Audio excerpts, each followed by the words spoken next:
Now, according to a Western official and a Palestinian, along with two Egyptian sources, the State of Israel is reportedly seeking changes to a plan for truce in Gaza and the release of hostages by Hamas. And that seems to be complicating a final deal to halt the 9 months of devastating campaign of bombings that have taken place over the Gaza Strip by the Israelis.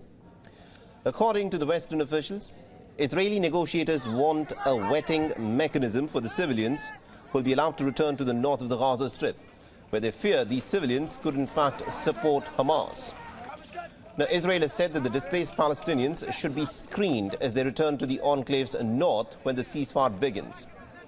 The Palestinian faction, Hamas, has however rejected the Israeli demand. Now, another sticking point that's been revealed by the Egyptian sources is Israel's demand to retain control of Gaza's borders with Egypt. Now, Cairo has dismissed that demand, calling it outside a framework for a final deal. Now, Hamas's senior official, Sami Abu Zuhri, has blamed Netanyahu for stalling the deal. Meanwhile, the American officials have said that for weeks that a deal was pretty close, but that hurdles still remain. The United States is now urging the state of Israel to look towards some kind of a realistic plan that can work. Secretary say, in the absence of realistic plans for the day after the conflict, you will either have Israel occupying Gaza, which we reject. They have said they don't want to do. You will have Hamas in charge, which obviously is not in the interest of Israel and clearly is also not in the interest of the region. Or you'll have chaos and anarchy, which is a breeding ground for terrorism, will hurt the interests of the Palestinian people in Gaza, make it harder for them to get food and water and civilian assistance. Now, on the other hand, the Israeli chief spokesperson, Rear Admiral Daniel Hagari, has accused Hamas of exploiting humanitarian area to hold the hostages captive. The Hagari statement comes after the military said that it recovered the bodies of 5 Israelis who were taken to Gaza by Hamas. But Israel has not made it clear as to how it managed to find the bodies of those 5 Israeli hostages and under what circumstances did these Israeli hostages die. Hamas terror organization abducted our hostages into their tunnels 20 meters below the city of Khan Yunis. This was underneath an area that was previously designated as a humanitarian area by the IDF, an area for Gazan civilians to move away from the battlefield and receive humanitarian aid and shelter. Meanwhile, Israel has continued with its campaign of bombings, according to the hospital officials in the Gaza Strip. The Israeli airstrikes on the southern city of Khan Yunis have killed at least about 7 Palestinians. According to the Hamas officials, the Palestinian death toll from the ongoing Israeli airstrikes on the Gaza Strip has now risen to over 39,175. And this comes as an investigation led by Air Wars, a London-based not-for-profit, has verified that about 75% of all deaths reported by the Ministry of Health in the Gaza Strip. The people in the Israeli city of Carmel are demonstrating against the government and in support of the residents of northern Israel who were evacuated from their homes near the Lebanese border.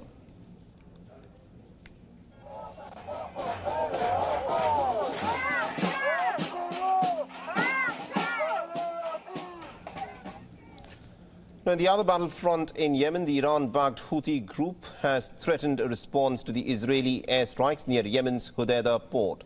The group leader, Abdul Malik al-Houthi, said that the response is inevitable.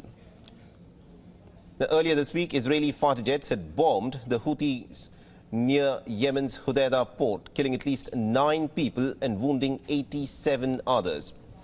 Now, the attack was reportedly in retaliation to Houthis' drone strike on the Israeli economic hub, Tel Aviv. And Yemen's port of Hodeidah has partially resumed operations after the deadly airstrikes by the Israelis. All right, now to give us more perspective on this, we're being joined by Ms. Ruti Blum, who's a former advisor at the office of Prime Minister Netanyahu. She's also an author and an award-winning columnist and she's joining us live in this broadcast.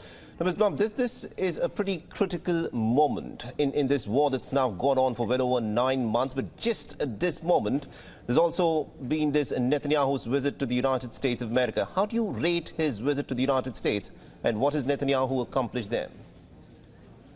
I think he accomplished something very important by addressing both houses of Congress, Democrats and Republicans, and the whole of America, American people and the Israeli people, by explaining what this war is about, that it's actually not just a local war.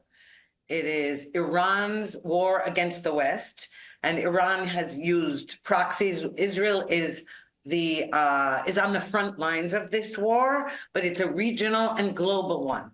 And that America, that all the forces of good against the forces of evil the forces of good have to band together. And I think he did get that message across in his speech. Interesting. So it's interesting the manner in which you have framed this, that this is not just a war that Israel is engaged in, but rather Israel is at the forefront of a war that also involves the West. Now, during Netanyahu's visit to the United States, the Democrat nominee for the presidential race, Kamala Harris, snubbed Netanyahu. She was not present during his address in the Congress, and she's also put out a very strong statement where she said that she's deeply concerned about the humanitarian catastrophe in the Gaza Strip because of this war, and she'll not stay silent. How do you think that'll be perceived by Netanyahu? Well, first of all, it's a shame that she snubbed his address, because maybe if she had listened, if she had been present, which she should have been as the president of the Senate, maybe she would have gotten a different perspective if she had listened to what he said. Because what she said after her short meeting with him was just appalling. In the first place, what it did was place the onus on everything that's happening in Gaza on Israel, when in fact it's on Hamas. Any humanitarian crisis in Gaza is Hamas's fault. All deaths in Gaza are on Hamas's hands. All the millions of, well, thousands and thousands of humanitarian aid trucks that go into Gaza that are stolen by Hamas, that is, again, on Hamas's... If I can just interject there, respectfully, Israel can carry out precision strikes to try to take out Hamas. But what we have witnessed in this campaign of relentless bombings that we've witnessed is that over 39,000 Palestinians have been killed, a majority of whom are said to be young, innocent children and women. How does Israel justify that? First of all, those figures are from the Hamas-run health ministry. We reject those figures. Number two, it is interesting that you say that most of them are innocent civilians. We also reject that. Third, the ratio of civilian to what you'd call combatant deaths in Gaza is one of the lowest in the world during battle. Now, let me just say one thing. You have to understand that Israel does take precaution. It is not true that we do indiscriminate bombing. We are extremely precise, and yes, it is terrible that civilians are killed. Right. But Hamas purposely uses civilians as human shields. I want you to also weigh in on the Israeli hostages who are also getting killed in the Gaza Strip. Now, there are reports that Israeli army managed to retrieve the bodies of 5 Israeli hostages from Khan Yunis, but the Israeli Defense Forces have not put out any information about the circumstances leading to their death. It is being reported that they were held in a tunnel deep underneath a building in Khan Yunis. So what were the circumstances under which these 5 Israeli hostages died? As far as I understand thus far, these 5 Israelis were dead. Their bodies were abducted on October 7th into Gaza. As far as I understand at the moment, okay, that could become, it could be that after the forensic testing, we'll know better. But that's what has been reported so far. Many dead bodies were abducted into Gaza. Right. But again, let's suppose that Israeli strikes, which they did, ended up killing some of the hostages inadvertently. Again, all deaths in Gaza are on Hamas's hands. Family members of the hostages who are protesting at this moment against Netanyahu? Well, first of all, You know, there are hostage families who are not protesting against Netanyahu. It's interesting that the press is constantly focused on those who are protesting against Netanyahu. Second of all, if I had a family member in Gaza, it's possible I would also be protesting. You have to understand, these people are devastated. It's been months and months. They don't know the condition of their loved ones. They do know that the women are being raped and abused, and even some of the men are as well. You know, so that of is why, course they have to. Ms. Yes, Bloom, excuse if I me. can interject, yes, that is why it is important that a peace deal is struck. That is why it is important that some kind of an agreement be put in place. But the question that I want to ask you is, as you've been an advisor of Benjamin Netanyahu, is he even in a position to strike any kind of a deal with Hamas for a truce and to get the release of hostages? Because quite evidently, the allies of Benjamin Netanyahu, the likes of Itamar Ben-Gvir, have said that any deal struck with Hamas would mean that Netanyahu would no longer remain the prime minister. So can Netanyahu even strike a peace deal? First of all, yes, he can. Second of all, that's not exactly what his coalition partners, the ones you mentioned, have said. It's not that they said no deal.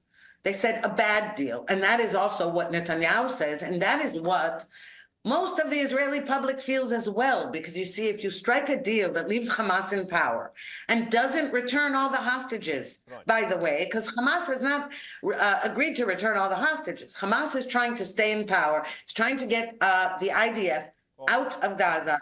There are conditions here that are impossible to agree to, because all it will have done is have all the soldiers who were killed in Gaza die in vain, and it will put all the rest of Israelis at risk again, because Hamas has vowed to commit October 7th again and again and again. All right, we're completely out of time. Thank you very much indeed, Ms. Bloom, for joining us and getting your perspective on what is happening here. And thank you for having me. For all the latest news, download the WION app and subscribe to our YouTube channel.